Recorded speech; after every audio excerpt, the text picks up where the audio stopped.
Welcome to Carrying Wayward, a supernatural podcast for fans who aren't ready to let go and newcomers to this series who are ready to jump in.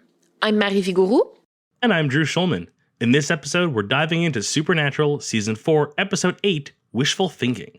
Let's get this show on the road.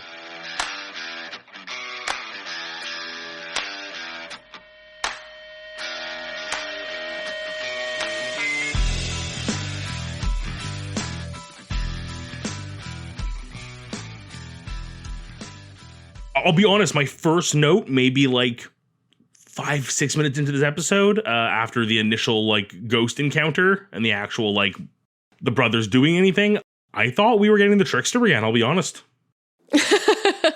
I can imagine that, yeah. This was definitely a funny one. The number of interactions between Sam and Dean that were just the two of them awestruck, maybe it is Bigfoot? How do you explain otherwise? It's interesting because it sort of makes them face the unexplainable, even for them, which is really funny in and of itself. Which I think is what brings so much humor to the Tricksters first episode, especially in the fact that it was it's so, you've built a world that has, yes, a set of rules we're constantly learning from. I still would not expect them to come across the Loch Ness Monster or a Sasquatch. Those are far enough in the mythos that I'm those aren't going to be a thing. Or if they're done, they'll be done in a really weird way. It's not just going to be the Bigfoot ran into the liquor store and stole the booze, the very girly booze, as Dean puts it, and some porno mags. Honestly, I have to say that this is probably one of my favorite iterations of a filler episode for Supernatural. I think I can just say from our note taking on this one, we were definitely trying hard. I don't know that I tried any harder than the other ones, but I definitely have less, and that will be shown in the long game. For now, shall we go to the recap? Count me down. 3, 2, 1, go. We have a really bizarre ghost experience that looks like something out of the movie Psycho. Brothers get a call, there's a ghost, they go, sure, why not? They go to the small town, look into this ghost encounter. Things aren't really adding up, and they're kind of that weird, ooh, something's weird here.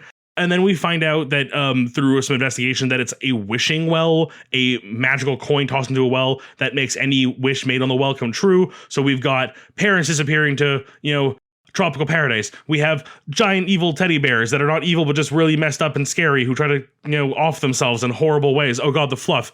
We have romances. We have super strength. It's weird. It's a bizarre episode, but ultimately they deal with it and there really isn't much else to it. Time? That's what it is. There's virtually no lasting consequences to this episode. When you talk about a filler episode normally, it's nothing really of consequence happens, but the world still moves on. This almost feels like a big old reset button was hit by the end of it. And I have some thoughts about that, actually. With that bumbly recap out of the way, was there anything in the long game for this episode? Well, there are a couple of things that I think we should definitely kind of note and keep in mind as we go further. So we find out that Dean remembers hell. I actually forgot about that till right now. Really? Not the fact that we learned that about Dean, but just that it's in my head that conversation has happened. It just doesn't connect with the episode with the giant talking teddy bear in my head. I also think that we've talked about how we know that he remembers hell, right? From previous conversations, from the flashbacks, from this, from that. I think that this is just notable because he opens up to Sam about it. Again, what is it with shows taking filler episodes and just leaving one little nugget of oh, massive development here? It was a choice. It really feels like they had the episode, the season lined up. Okay, on this episode, we have to reveal this because we need to have it ready before this happens. And they're cool. So no matter what the episode is, we're going to bring up this fact at the end of it. And then just by pure happenstance, it was this episode. Maybe that's what it was, honestly, but I'm not mad about it because this is something super heavy. It feels like a way to make sure that we're not too down already by the time we hear it. So I feel like it helps soften the blow a little bit, right? No, I can definitely see that, and I agree. We're also finding out that Dean is drinking again as a coping mechanism. I can't quite remember now, but I think that the last time that this happened was when John died and when he was trying to deal with John's last words to him. Yeah, that's the last real major seeing Dean drink a lot that I can recall. And that's it for the long game. That was the shortest game. The short game. I was going to try to beat you to that damn pun, but you win. So with the short game out of the way, let's head over to story time where hopefully we get a little more juice. So today our theme is dignity. And what comes to mind when you think of the word dignity? Unfortunately, a scene from The Simpsons about playing Pictionary. Anyone who knows the episode will know what I'm talking about. On a more serious note, to me, always kind of paralleled with the idea of pride. I feel like it's weird because I feel like pride, you think of the 7 sins and it's like, it's too much. But I think dignity is when you have pride in something and it doesn't become your entire character, or it doesn't take over, or it doesn't become exaggerated. Like, you could have dignity, but if you take it too far, you then become prideful. If that makes any sense. It is the exact meaning of dignity. So dignity comes from the Latin dignus, which means worthy. And the meaning of it really has to do with what I called here in my notes warranted pride, which you could also think of respect, and particularly self-respect. So you are respectful of yourself, and therefore you behave with dignity. You carry yourself with dignity. Wow, I'm very impressed that my self-realization version of dignity was actually that close to the truth. I love the way you worded that, actually. That's really well said. And that actually clears it up quite a bit for me in my own mind. Oh, that's amazing. Great. We're done. Bye. You've been listening to... Yeah, there you go. The one thing, though, when I was thinking about dignity is that I was sort of racking my brain just to try to find a word that would be the opposite of that, because I feel like there's a lot of that happens in this episode. Like the opposite of dignity happens a lot in this episode. There are certain characters who would be the personification of the opposite of dignity. So I was thinking of like feeling mortified or feeling humiliated, which is what we see most characters feeling really throughout the episode. And they're trying to restore their dignity through their wishes. When we were preparing for this episode, I had dignity in mind and I saw that you were looking for an opposite. And I racked my brain for a while and nothing really came. But I feel like I almost want to take your example of, what did you describe it as pride? It was warranted pride and self-respect. I feel the opposite of dignity would be self-inflicted pessimism. When you're down on yourself because of things you did, so you're almost like throwing yourself a pity party. That's almost where I want to go with it. Like, being pitiful could be an opposite, yeah. There's a word for the thing I was describing. Pitiful. At the end of the day, when you feel worthy, because that's what feeling dignified is, the opposite is feeling unworthy. And so I think that, if we kind of use that as a middle ground between our two interpretations, I think that we're getting somewhere. You use the word worthy, and I think any Marvel listener immediately has the inscription on Mjolnir running through their head like I do. And I genuinely think if I had to think of the opposite of worthy, it'd be pitiful. Like, we've really worked this well together with all these. Look at language. Have fun. Absolutely. Language is fun. Spelling is fun. Spelling, not my forte. You know this. Nor dates, apparently. But give me some good old etymology. Ooh, we are down on that one. Let's move to the crossroads and let's talk about the main choice that each brother makes in this episode. Shall we start with Sam? I find it really interesting that Sam is in the entire episode, but I'm really having a hard time finding a choice that he makes that influences the episode. And I would argue to some degree that it's kind of the same for Dean. Like, it feels like a lot of it is out of their control in this episode. They're weirdly they're like passengers in this episode. Exactly. They're along for the ride and they're just kind of hoping that it ends well. And luckily it does because of reasons, but There you go. So I feel like we really do need to dig a little deeper when it comes to Sam. And I think I want to talk about what he says he wishes. He says that he would like to have Lilith's head on a stick. I think that this is really revealing something about Sam, because like if we go back to season 1, he was arguing with Dean that he didn't really actually want to seek revenge from Azazel and that it wouldn't bring back their mom. And I felt like that felt really mature and dignified of him back then. But here, not only is he saying he wants Lilith dead, he's giving like a really gruesome description of it. And it really has that feeling and that quality of him having thought about this before and like imagined it, you know? Like he's smiling and smirking as he's saying that. And Dean really reacts to that too, you know, like kind of like we do, where he's like, oh, okay, all right. Not exactly what I was expecting. I'll end with this about this, but like, I think that it's really important here to mention that seeking justice is usually in the pursuit of restoring dignity. But what Sam is expressing here feels much more like revenge, which I really see as undignified. Because to me anyway, like there's no self-respect in revenge. The first time we kind of get a real departure from season 1 Sam. I mean, he is very passive in this episode. He doesn't even do the research. Like he lets Dean do the research, which seems incredibly backwards out of place. Very true. Cool that he did, but like weird. And it also feels weird that his most defining moment in this episode and the only choice he really makes is, like you said, that hypothetical wish to see Lilith murderized in a most gruesome of ways.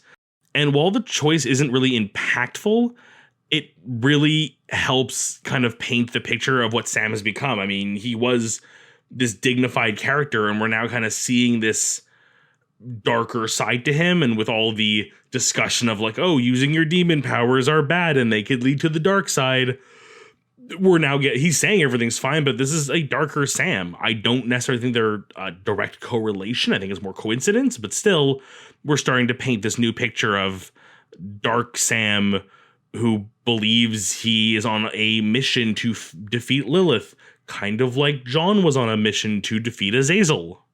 And we can all say John was Mr. Dignity, wasn't he? Yeah. I really think I agree with you. I think that especially his time without Dean, but particularly his time anticipating Dean's death. You know, in season 3, we had a lot of Sam being like, I have to be ready for when you're gone. I have to become more like you. And then Ruby saying that she needs to prepare Sam for when Dean won't be around anymore. So I think that all of that really created some cracks in Sam's character. And I think that we're seeing this right in this moment. I think this is the biggest step we've had. I feel like everything Sam has done from season 1 till now, including season 3, where we're kind of seeing this taking on some of the Deanisms of, you know, getting stuff done. This is the first time we're really seeing a massive step forward away from the Sam we knew versus this very light trickle we were getting. Because Dean was never bloodthirsty like that. That's not only Sam being more like Dean, that's Sam like taking it many steps further as well. It's a departure from what he was aiming for. While we had Sam slowly absorbing little bits of Deanisms and catching up to Dean in the attitude, he's now surpassed Dean into the I'm now hunting for revenge sake versus I'm hunting to help people's sake. Ooh, I'm very worried for Sam this season. I feel like this is going to be an unhappy ending this season with Sam. Trying not to look at you as you say this. Do you want to talk about Dean? I mean, even though it's in my notes, that's how distant this episode feels to me. Yeah, it's pretty hard to pick something that Dean did this episode as far as choices go that wasn't the admitting to Sam that he knows he remembers all of hell. I mean, it's a powerful choice to admit this to anyone, even family. Trauma is a hard thing to face. And while he also chooses to keep it private beyond just admitting that he does remember, he is protecting himself. He's trying to save face. He still feels that being too emotional will hurt his image or his status, which I feel is both kind of like to society, but also more in Sam's eyes. I think there's this level of what he presents to Sam, even if he knows Sam can see through it sometimes, but he puts on this like facade for Sam of like, I don't do emotions. So to have him break that, to break down to Sam without being pushed for it is strong.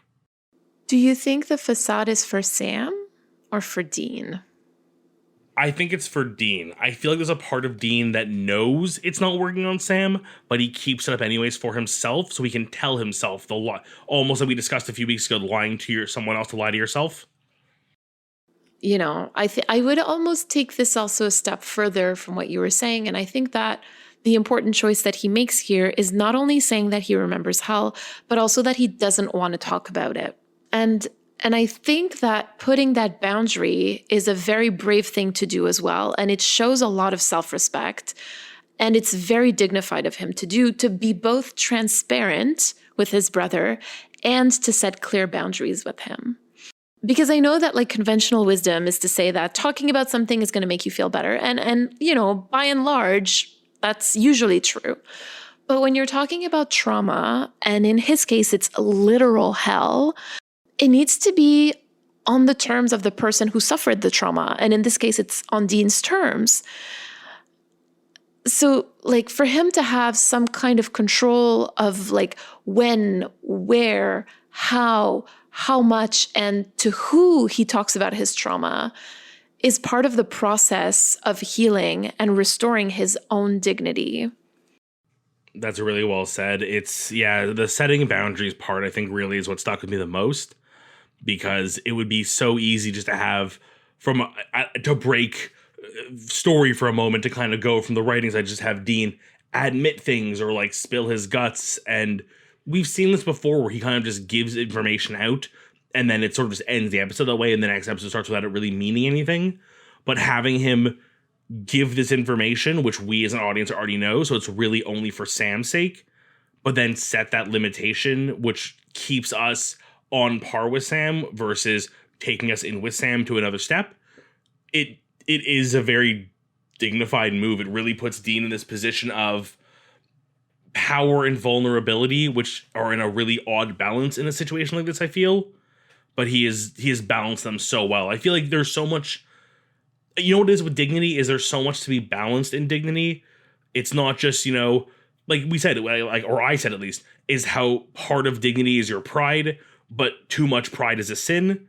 It's finding that balance, and I feel like this is the perfect balance of sharing and being open, but also being restricted and understanding your boundaries and your limits. Well, yeah, because he has the understanding that he needs to tell Sam, because clearly it's creating a rift between them. So he understands that need, but he also understands his own need of distance somehow, right? To recognize both of those things, I think for Dean is really, really wonderful and really great. And I was very proud of him this episode. Yeah, true. For someone who we've critiqued in the past for not really being able to deal with his emotions or his traumas in a healthy manner, this is impressive. Like, good for Dean. Yeah. I was very proud of Dean. Good job. So I feel like in this episode, the theme shows up a lot more through the supporting characters than through the brothers. So maybe we can look at some of the characters who've had their wish granted and see sort of like how dignity fits into their story. I weirdly think of all three, technically, no, how many wishes do we really deal with? We have Audrey and the bear, we have Super Strength Todd, we have Wes's romance, and then we have Creepy Invisible Kid. We have the Invisible Kid. Yeah, it's true. We have the Invisible Kid. We have Dean's meatball sub, or I can't remember exactly what it is, and the parents' trip to Bali. Yes, Bali, that's where it was. Okay, so we do have a few, but I feel like we only really encounter Audrey, Todd, Wes, and I feel like Creepy Boy has to have a name, Invisible Kid. That's so true. He doesn't even have a name. I don't know. But I mean, I don't think they say it. I don't think they say his name. Very possible. But I would say, though, I think the most dignified of all of them is Audrey. Right. I agree. I think that the undignifiedness shows up mostly through her bear. like to us, it's clear this is a wish turned wrong, monkey paw style, like every story and legend. But she still has this level of like, maybe it's childness wonder that she's like, no, this is okay. He just needs a doctor and he'll be better. This isn't something went wrong. This is he just needs help and I want him to get the help, which is someone recognizing someone else's need for support and trying their best to find them the support. Like, she doesn't turn him in for stealing the booze and porno. She returns it with an I'm sorry note. Like, she wants to protect his image as well. Well, I mean, I think Audrey kind of shows a lot of really wonderful harm reduction actions. You know, she, like you said, she wants to get him help. She returns the stuff. She then lets the boys, handle it. She then herself goes to stay with someone else. And I just think that again, is very dignified in and of itself. Now, if I can move to Todd for a second, who is the most adorable thing ever, and I wanted to just give him a big hug. Oh my God, when he's in the streets just yelling, "I am Todd," I was dying. Such a cutie. But the fact that he feels he needs physical strength rather than emotional strength, which, again, for a child that young, it makes sense. When most of the idols you have are the Supermans of the world, you see super strength, he can beat up the bad guys. These guys are bad guys, let me beat them up too. It's like really easy child logic. But I feel like the adult version of Todd, if this was happening to someone a bit older and more mature and more intelligent and didn't have magic wishing powers, what they would really need is the emotional strength to get past it. I'm trying to word this delicately and politely because, again, bullying is a real problem, and I'm never going to say just ignore your bullies and move away. Like, no, bullies have to be dealt with, but you need to deal with them the right way, and generally violence is not the answer. And I think that's the point I'm trying to get here, is the dignified move would be to find a way around it, find a way through it, and again, being that young, being a child, and again, your idols being superheroes and now having a magical wish fountain, this is the result we get. And that's, I think, what Dean is trying to instill in him a little bit at the very end when he kind of like fake cowers and runs away. He's trying to show him that you can still have power without having powers. And I think that's just a really cute message. I think you're uncovering something that's really important when it comes to wishes, is that a lot of the time you wish for what you want, but what you want is not always what you need. Ooh, very well put. Sometimes I'm like sort of wishing for the things I want, but at the same time, I'm like, I wish for the things I need. And sometimes that comes in the form of something that is not desirable, but it's there for you and it's what you needed.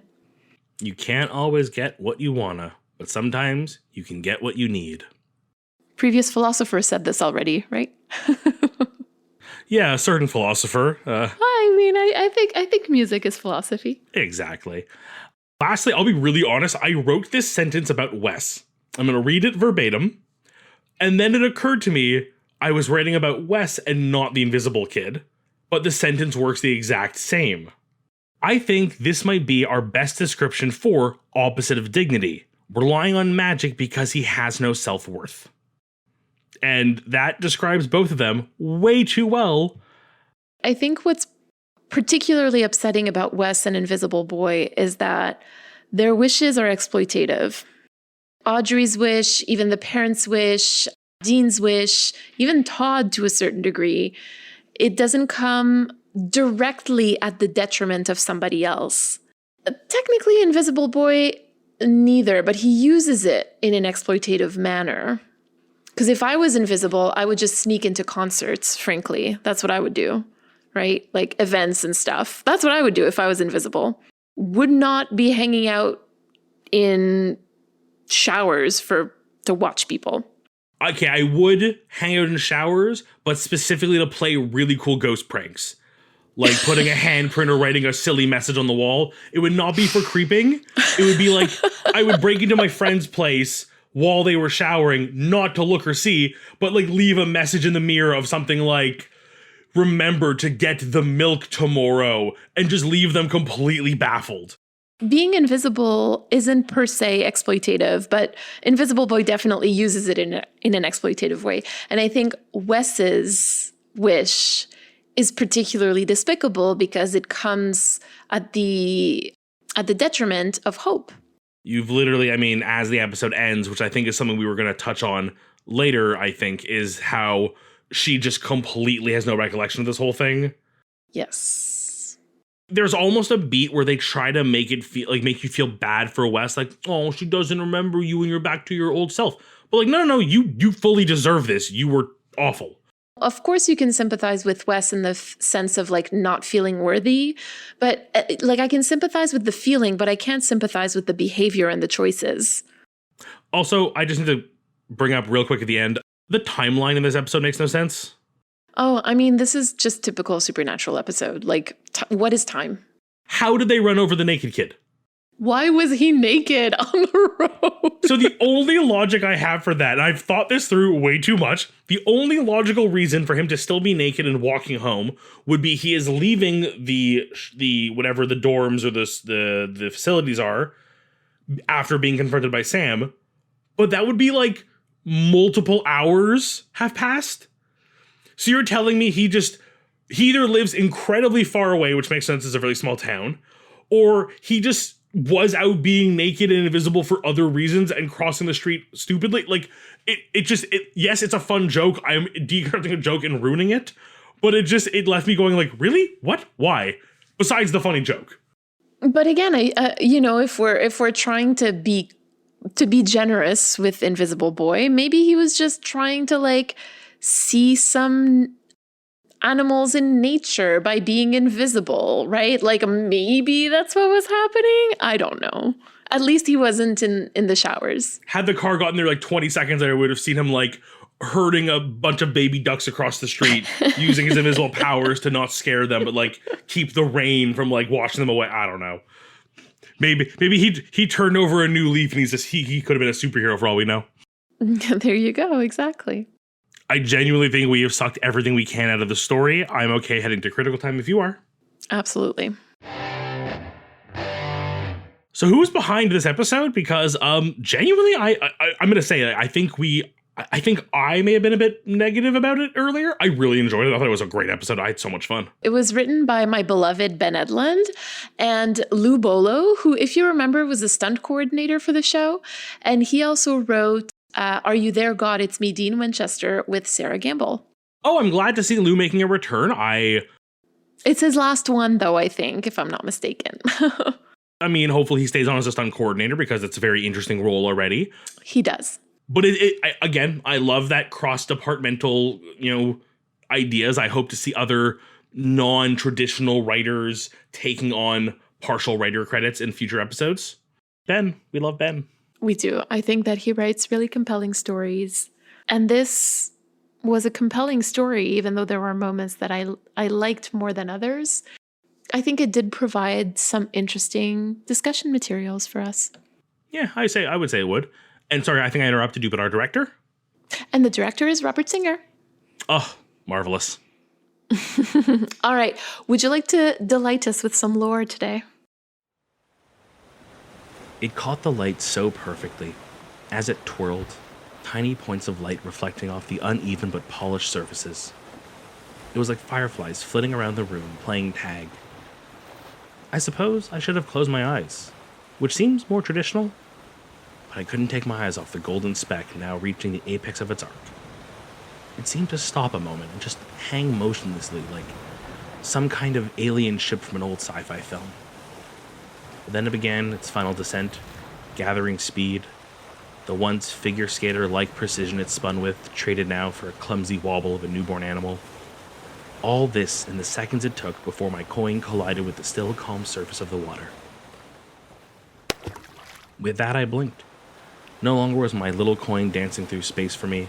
Now I watched rings forming on the water's surface, fleeing from the spot my coin had touched. Slowly the ripples ceased, and I was alone again. My wish was made, but only time would tell if it was granted. Unfortunately, the history of cursed, lucky, or unlucky coins is not too deep. But I did want to take a moment to share with you an interesting story of the god of chaos, Tiamat, that is depicted on the cursed coin in this week's episode. So it was a trickster. What do you mean? Oh, a god of chaos. Is that not a trickster? The trickster does refer to himself as a god of chaos. Oh, shit. It was technically a trickster episode, even if it was not the trickster. When we learn about Tiamat, as little as the little bit I do have here to share, you'll see some pretty heavy differences. But it's a very valid point because I feel like they are very often we do see trickster gods referred to as chaos gods. So while Tiamat would come to be seen as a sea serpent and a creator of monsters in Mesopotamian myths, she was not always that. She was actually a goddess. In fact, she was a goddess of the sea and mother to the Mesopotamian pantheon of deities. But when her husband was slain, as one of the children tried to take back the throne, she turned to revenge and became the chaos creature she is sadly remembered for today. So she was a creature of beauty and dignity and control of the oceans, and then when revenge ruined her, she became an evil monster, and that's how she's remembered. This is so incredibly meaningful with our episode. And that's so funny that I would have talked about revenge being very undignified. I didn't know that you were going to talk about this, by the way. I realized as I was saying, I'm like, oh, that fits so well with our episode. I love when stuff like that happens because it kind of shows how deeply we think about the themes and the choices and the narrative structure of this episode, because it's backed up by the literature, literally. I think it's so cool. I think we do a really great job, Drew. I think we're pretty good at this. I would say we should keep going a little bit more. Yeah, I think we're good. Let's continue. Speaking of continuing, would you like to share anything with us today? I want to talk about how bothered I am by a really small detail in this episode. And you've mentioned this briefly before, but Hope doesn't remember Wes at the end. It wouldn't bother me as much if we knew that the other people affected by the curse also didn't remember, but Todd and the other boys remembered, Dean remembered, Audrey and her parents seemed to remember, and Wes certainly remembered. So why would Hope not remember? And I really think it has to do with not wanting to deal with the fallout of Wesley and Hope being, quote unquote, in a relationship without Hope's consent, like the narrative fallout of it in the writer's room kind of thing. It was just easier to spend time painting Wes as this whiny man in the back of the Impala rather than to deal with the fact that Hope never actually consented to the relationship, quote unquote, that she had with Wes. And I think that the reality is that to me would have been a much more important conversation when it comes to this episode. Agreed. It really does feel weird that everything is reversed, but some things are reversed differently than other things. It's there's no, again, I was saying before, there's a lack of consistency in the logic behind the wishes, which is a weird sentence to say. But I think I would have liked to have seen, in the tradition of our older show and our actual us making Crossroads deals, I would have given up the Sam being struck by lightning and dying bit, which really seemed unnecessary. Yes, it was to show Hope under mind control was willing to kill for Wes, but I don't think we needed that. I would have rather get to Wes undoing the wish earlier and then having to have a fallout moment with Hope where he is confronted by what he's done versus just this pity moment we get. Right. And I feel that could have been a moment of justice, right? Where he says, I am so sorry for what I did, how, and asks, how can I make it up to you? And the reality is that maybe Hope can never forgive him, and that's okay too, right? But I really do think that would have been a more meaningful conversation than basically painting Wes as an incel. It really, I think you put it so well when you said it really just comes across as the team didn't want to deal with it. They were like, yeah, no, that's going to be icky and gross. She magically forgets because mind control magics. Bye. That's too hard a conversation to have on this show kind of thing, Let's go listen to what our community has to say this week. Yes, please. This week, we have a message from Avril, but before we play it, we'd like to remind you to send us a 3-minute voicemail about where do you see dignity in Supernatural? Apart from the Lilith wish, what would Sam's wish have been this episode, and how could it have gone bad? Or to respond to something else we discussed today. You can use the recording app on your phone and just email us the recording at carryingwayward@gmail.com. Hi, Marie and Drew. I'm not sure that I have a super clear thesis on what I'm trying to say here, but I hope you can bear with me while I stumble through it. Because I feel like the introduction of Castiel is pretty foundational for the evolution of Dean's views on emotional vulnerability and relationships more generally, and I kind of want to try to talk about that. Dean is often characterized as emotionally stunted or withholding, and it's like, of course he is. He's not shy about it. He's a traumatized and occasionally suicidal abuse survivor. He has a lot of big feelings, and the people around him are not good at receiving them because they're like 60 stories tall. And even though people are always poking at him to talk about what he's going through, when he does, he's often met with anger or shaming about how it causes pain or inconvenience to the people around him, or how it's just more evidence of his fundamental brokenness. He even lies about remembering his time in hell, despite how obviously it's breaking him down, because correctly or not, he sees his pain as an unnecessary burden to the people who love him. At the end of season 3, Dean sees himself as a martyr. Self-sacrifice becomes a bit of a theme for both brothers, and to him, it's a way for his life to finally mean something, like he says to Bobby in the season premiere. In that way, refusing extraordinary measures to save himself from hell makes sense. It's too big of a risk, and if both he and Sam die, then it just makes all of it a cheap sacrifice. But Dean is also tired. He's so tired. He's told Sam and Bobby as much, even if they reject it, and he sees his death, here and now, as fulfilling his life's sole purpose, protecting Sam. But then we're introduced to Castiel and Lazarus Rising, and the very first thing he sees and understands about Dean, as an angel who doesn't understand any human emotion yet, is that Dean doesn't believe he deserves to be saved. We see how Dean sees himself in Dream a Little Dream of Me. He doesn't believe he's worth the rubber the soles of his boots are made from. He's angry and he's broken, his daddy's blunt little instrument. He spends most of season 4 grappling with the idea that he has any value at all. But it's maybe the first time Dean isn't met with someone scolding him for his very understandable lack of self-worth and suicidal ideation. And instead, Cass tells him that good things do happen, and there's work for him here. Throughout the season, Cass continuously tries to reinforce Dean's importance without making the fact that he doesn't already see it a point of contention. But quick tangent, can we just talk real fast about the insanity of Cass's introduction? Beyond his first line, we can add another layer to the light show in the barn, because Supernatural so often uses lights and lamps as a representation of Cass's halo and grace and general angelicness. And then the very first time we see him as he approaches Dean, all the lights around them are shattering. Falling even, you might say. Okay, anyway, back to the point. Dean is able to have these 60 stories tall conversations with Cass because Cass knows about Dean's memories of hell and his past and what he went through. He can reciprocate in a meaningful way by sharing his own doubts and hesitations. There's no hiding anymore that Cass has rebuilt Dean, atom by atom, and even if Cass may not understand yet what he's seen, Dean must be keenly aware that this being, who he immediately gives a nickname which removes his godliness, might I add, for no good reason at that point, knows him like no one else. So Cass's casual acceptance of Dean as a worthy, if broken, human allows Dean to be vulnerable about his inner world in a way we haven't seen, maybe since Hendrickson last season. Sorry, I had to say it. And the thing is, until Cass pulled Dean from hell, he was a loyal, unquestioning, uncorrupted soldier of God for eons. And despite everything Cass saw, or rather because of it, it doesn't take long for Cass to decide that this man, of all of humanity in all of space and time, this man is who allows him to feel for the first time, to think for himself, to doubt.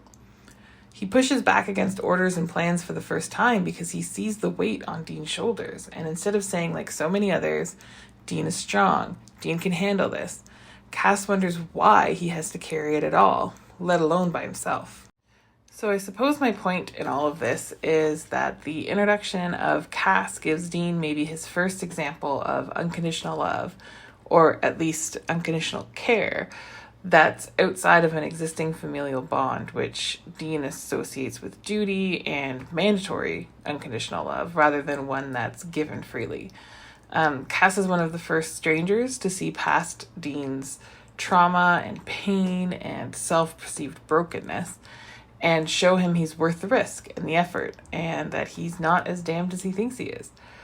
And Cass's decision to stay and watch over Dean Winchester is, well, if you know, you know. So it took a little bit to get here, and I hope it made at least a little bit of sense. I'm sorry it's a little long, but I'm really excited to hear what your thoughts are on this as well. And thanks so much for listening. Bye! That was so good. That was amazing. That was really good. There's so many things on this I want to touch on. Like, I feel like I should have been taking notes. I feel like there was a meme format several years ago that was like, it was one of those ones people just kept subbing in new things, and the premise was just like, I can try this once, I won't get addicted, I'll be fine, and then cut to them being like fully ingrained in whatever that thing is. And I'm just picturing Cass being like, I can, be friends with one human, I'll be fine. Cut to next panel and him just flipping off God, like, fuck you, I'm totally not your loyal soldier anymore. Like, 2 seconds of Dean is all it took. To try to go through this, I mean, like, point by point, yes, I mean, we've discussed it at length, but just Dean's inability to feel his own self-worth, his inability to understand that he has value, and the extension of that being how he feels like his problems aren't worth sharing with somebody else, because why try to fix them or burden somebody else? But then to have this magical man appear in his life who understands, knows it all, and has made it very clear, even in the very short time I've had with him, how much he knows Dean and how much he idolizes Dean in some senses, that Dean has someone who can finally, he doesn't have to confide in, this person already knows. Like, I cannot wait to get more private conversations between Cass and Dean. I want to see that relationship flourish, and I'm not even talking about like the romanticized version of it. I mean, really just I want to see the two of them have conversations more and more and more, because every time they speak, I feel like one of them reveals some big truth to the other, and like another piece of the puzzle is laid into their like combined character. Yeah, and that's basically what's going to happen, from now until season 15, frankly. Avril, this was such an amazing voicemail. Thank you so much. I stopped counting the number of later seasons dog whistles, but I have to say that lights, lamp, and falling are sticking with me. So just saying, I, did not go over my head. Thank you very much. We're certainly going to talk about resilience, even in part later this season, just because it's going to become a really important theme for Dean, and also as the seasons go by. And there's also one thing that you kind of said that sort of hit me like a ton of brick, where I wasn't really expecting it. You said that refusing extraordinary measures to avoid going to hell makes sense for Dean. And again, if I'm transposing that to season 15, it hurts right in the feels. So thank you for that, I guess. But thank you for the amazing voicemail, honestly. Like, this was great. It was so good. Thank you. Now, as it is tradition, shall we discuss our reflections and calls to actions for this week? Certainly. I think it goes without saying that careful what you wish for might be a bit too obvious. So I want to dig a little bit deeper and actually look at how wishing can be harmful. So I feel like that careful what you wish for is kind of a double-edged sword as a metaphor goes, or metaphor, saying. I'm not sure what the proper term for that is. It's not a metaphor. Anyways, I'm getting sidetracked.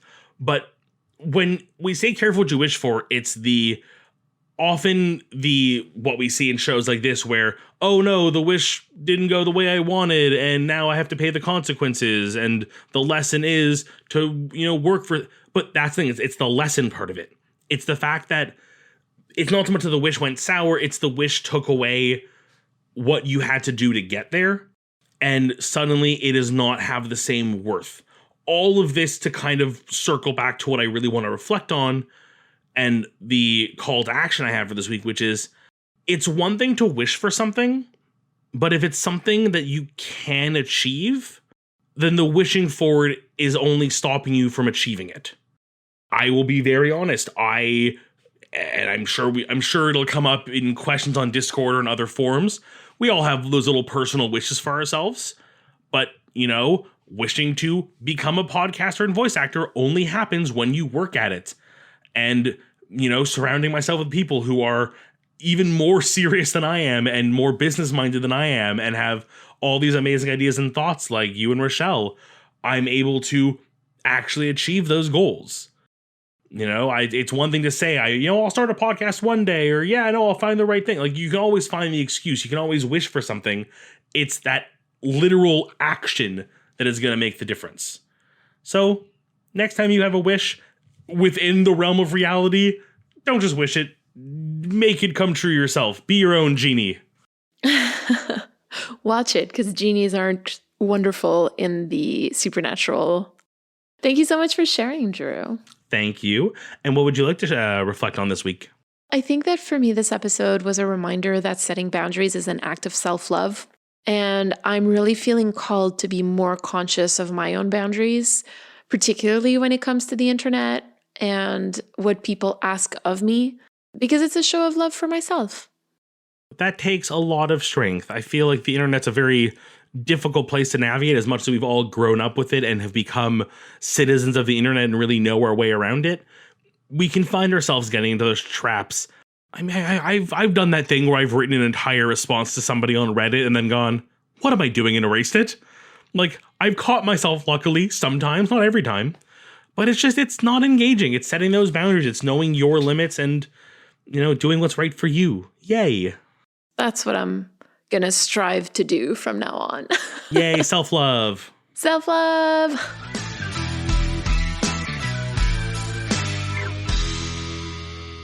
You've been listening to Carrying Wayward, a supernatural podcast produced by Rochelle Castellano, hosted by Mary Vigouroux, and myself, Drew Schulman.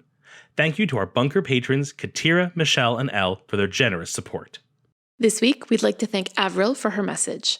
Help us keep the conversation going. You can send us a 3-minute voice recording at carryingwayward@gmail.com. Follow us on Twitter, Instagram, TikTok, and YouTube using @carryingwayward, and leave us a rating and a review on your podcast service of choice.